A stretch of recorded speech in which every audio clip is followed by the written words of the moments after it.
Welcome to our channel. Today we how to uninstall ClickUp AI feature access, complete guide step by step clearly. To uninstall ClickUp AI feature access, begin by logging into your ClickUp account. Once logged in, navigate to the lower left corner of your screen. Click on your profile picture to open the Account Settings menu.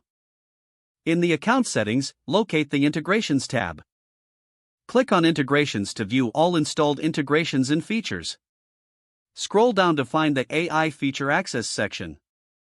Click on the Manage button next to the AI Feature Access. You will see options related to the AI feature.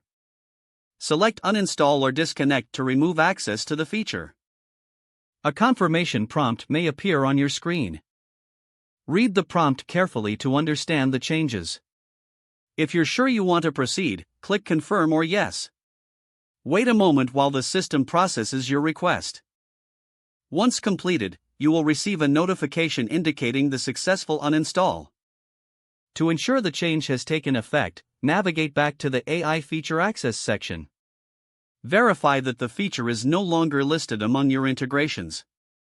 Finally, log out of your ClickUp account to finalize the changes. If the page does not load, refresh the browser or try again in a private or incognito window. Make sure you are using the correct email address, then retype it carefully to avoid small typos. If your password is not accepted, use the reset option and create a new strong password you can remember.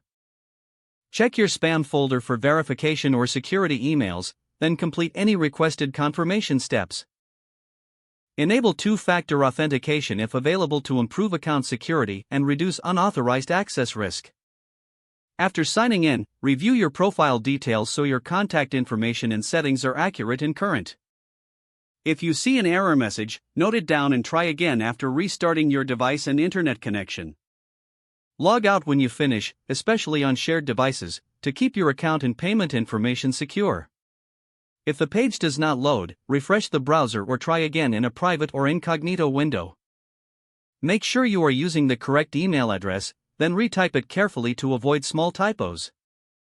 If your password is not accepted, use the reset option and create a new strong password you can remember. Check your spam folder for verification or security emails, then complete any requested confirmation steps. Don't forget to like this video and subscribe to our channel for more step-by-step tech guides.